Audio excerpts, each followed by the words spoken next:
بالخصوص برصغیر پاک و ہند کی روایات میں تعزیت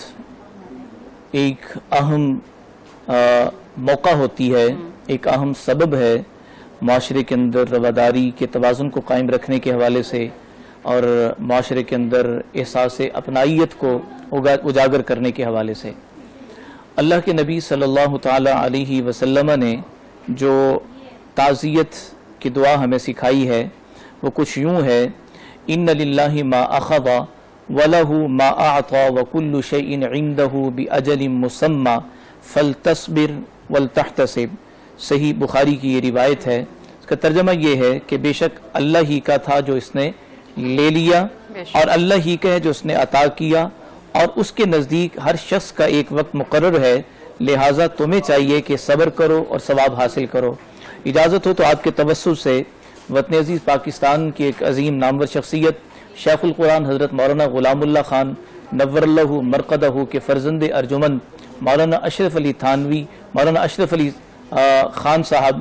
رحمۃ اللہ علیہ تعالی جو گزشتہ روز انتقال کر گئے، میں آپ کے توسط سے ان کے اہل و عیال سے تعزیت کرنا چاہوں گا۔ اللہ جل وعلا ان کے درجات کو بلند فرمائے۔ تعزیت ایک تو میں نے صحیح بخاری کی یہ یعنی روایت پڑھی جو دعا ہے، لیکن آسان لفظوں میں تعزیت کا مفہوم کچھ یوں ہے کہ اہل میت کو تسلی کے الفاظ کہنا بھی اور تسلی اور ہمدردی کا اظہار عملاً بھی کرنا۔ معاشرے میں جو عام طور پر ایک نظر آتا ہے کہ وہ اہل میت کے ہاں کہ بس اللہ دی مرضی، یہ مطلب ہمارے ہاں نظر آ رہا ہوتا ہے کہ آپ یقین جانیے کہ جو تعزیت کی روح ہے کہ اہل میت ان کے غم کو بانٹنا، ان کے ساتھ غم گساری کرنا، اظہار ہمدردی کرنا، حت الوسع جو ہے وہ اپنائیت کا اظہار کرنا۔ اب یہاں یہ یاد رکھیے گا کہ تعزیت کی جو شرعی حیثیات ہیں وہ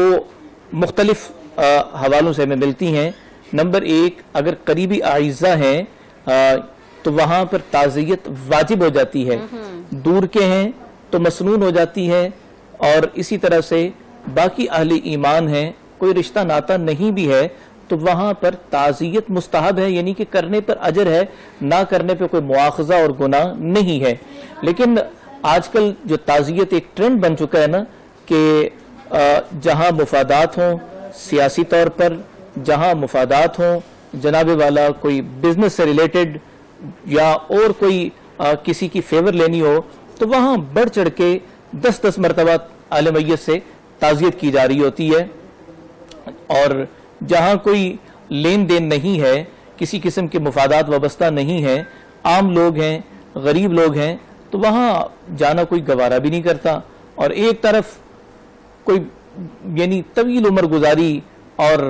بڑی حشاش پیشاش زندگی گزاری اور اب اللہ کو پیارے ہو گئے، اور وہاں تو غم کا اظہار کیا جا رہا ہے اور بڑے دکھڑے سنائے جا رہے ہیں، اور ایک طرف جوان لاشا محلے کے اندر پڑوس کے اندر کسی کا یعنی کوئی ایسا معاملہ پیش آیا تو وہاں پلٹ کے بھی نہیں دیکھا جاتا۔ ایسے بھی ہوتے کہ میت پڑی ہوئی ہے اور لوگ اپنی جو ہے گپ شپ میں لگے ہوئے ہیں، ایون گھر والے رو رہے ہیں لیکن جو تعزیت کے لیے آئے ہیں وہ ہنسی مذاق کر رہے ہیں، اور باقاعدہ سج دھج کے بھی آتے ہیں لوگ۔ جی بالکل، کس طرف ہم جا رہے ہیں؟ یہ ایک موقع ہوتا ہے کہ اس موقع پر ہم نے عبرت حاصل کرنی ہوتی ہے کہ بھئی جانے والے چلے گئے، اب نہ جانے کس لمحے جو ہے وہ وقت مقررہ میرے لیے بھی پورا ہو سکتا ہے، میرا بھی آ سکتا ہے، تو مجھے اس کو دیکھ کر تیاری کرنی چاہیے، نہ یہ کہ آپ اہل میت کے گھر کی بات کر رہی ہیں، میں نے تو قبرستان کے اندر قبر یعنی پتالوں میں اتارتے ہوئے لوگوں کو بھی گپ شپ کرتے ہوئے دیکھا، وہاں بھی دنیا برائے دنیا ڈسکس ہو رہی ہے،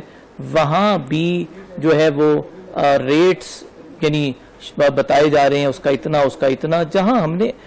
دیکھیں نا منو مٹی تلے اپنے ہاتھوں ہم دفن کر رہے ہیں، تو وہ خوف خدا جو اس وقت کا تقاضا ہے کہ ہمارے اوپر غالب آئے اور ہم اللہ جل وعلا کی طرف متوجہ ہوں، اس توجہ کے بجائے کہیں اور جا رہے ہوتے ہیں۔ تو اس لیے موقع یہ ہے کہ تعزیت کا آغاز ایک تو یہ دعا جو ان للہ ما اخذ وله ما اعطى وكل شيء عنده باجل مسمى فلتصبر ولتحتسب، یہ الفاظ نہیں بھی آتے تو جو آپ مناسب سمجھتے ہیں کہ اللہ آپ کو صبر دے, اللہ آپ کی میت کے درجات بلند فرمائے. یہ کلمات تسلی کہنے کے بعد دیکھیں شہروں کے اندر, گاؤں دیہاتوں میں ہر جگہ پر اہل میت کو اہل محلہ کی طرف سے, قریبی اعزہ کی طرف سے انہیں تعاون کی اس وقت اشد ضرورت ہوتی ہے. اور بجائے اس کے کہ تعاون کرنے کے وہاں پر جناب والا وہ کھانے کو ڈسکس کیا جا رہا ہو کہ ابھی لوگ کھانا کھا بھی جاتے ہیں اور کہتے ہیں بھی اچھا نہیں تھا, مطلب کھانے میت کا کھانا بھی کھا کے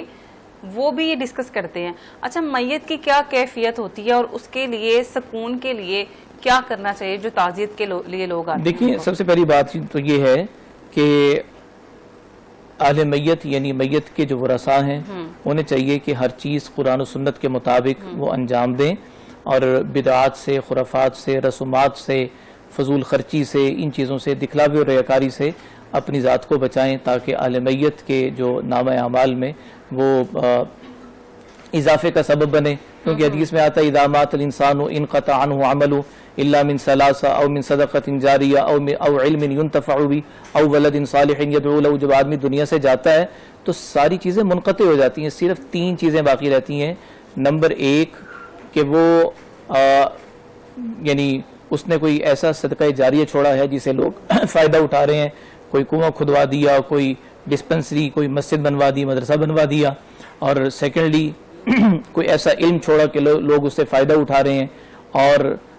نمبر 3 نیک اولاد جو اس کے لیے دعا کرتی ہے. تو یہ